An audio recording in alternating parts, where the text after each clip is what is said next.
रूस के साइबेरिया इलाके में एक लैब है, Soviet biological weapon research plant. रूस की इस लैब को दुनिया की दूसरी सबसे सीक्रेट प्रयोगशाला माना जाता है, क्योंकि बीते सालों में रूस इसी लैब में जैविक हथियार बनाता था।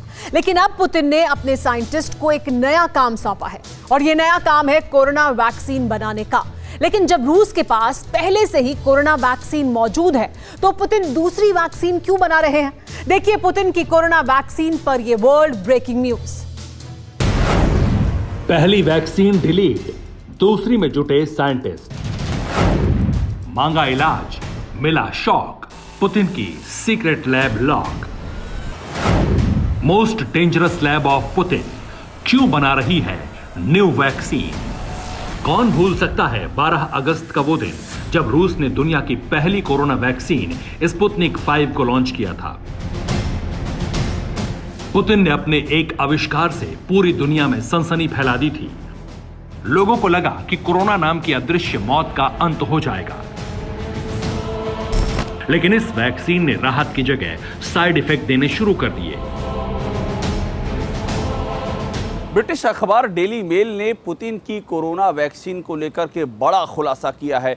ब्रिटिश अखबार के मुताबिक रूस ने इस वैक्सीन का ट्रायल उसके वैज्ञानिकों ने 50 से भी कम लोगों पर किया था, और इतना ही नहीं, रूस की सरकार ने ट्रायल की अवधि के पहले ही इस वैक्सीन को मान्यता दे दी।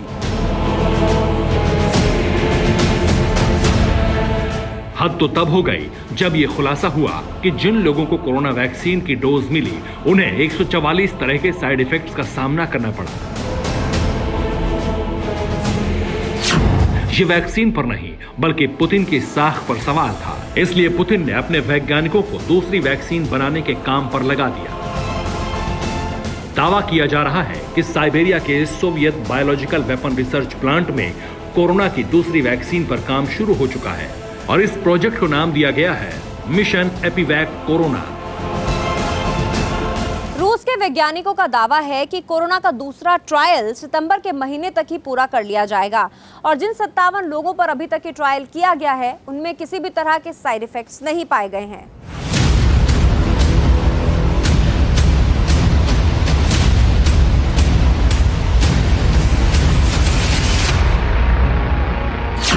दूसरी कोरोना वैक्सीन पर रूस ने बड़ा खुलासा किया है। रूस का कहना है कि 14 दिनों से 21 दिनों के अंतराल पर 2 बार वैक्सीन लेनी होगी, और इतने ही दिनों में वैक्सीन का इम्यून रिस्पांस दिखने लगेगा। रूस को यकीन है कि वो अक्टूबर में वैक्सीन का रजिस्ट्रेशन कराकर नवंबर में इसका प्रोडक्शन शुरू कर देगा। इस वैक्सीन को बनाने का जिम्मा vector state research centre of virology and biotechnology को मिला है, जो साइबेरिया में है। ये लैब अमेरिका के अलावा पूरी दुनिया में इकलौती वो जगह है जहां चेचक के स्टॉक रखने की इजाजत है। वेक्टर लैब में एक साथ कोरोना वायरस के 13 टीकों पर काम चल रहा है। वेक्टर लैब का इतिहास बहुत दिलचस्प है। ये रूस की खुफिया एजेंसी का सबसे सीक्रेट अड्डा थी, जहां जैविक हथियार बनाए जाते थे। अमेरिका का दावा है कि मारबर्ग जैसा खतरनाक वायरस और इससे होने वाली बीमारी इसी लैब से फैली थी, लेकिन वक्त के साथ रूस ने अपना और इस लैब का कैरेक्टर बदला।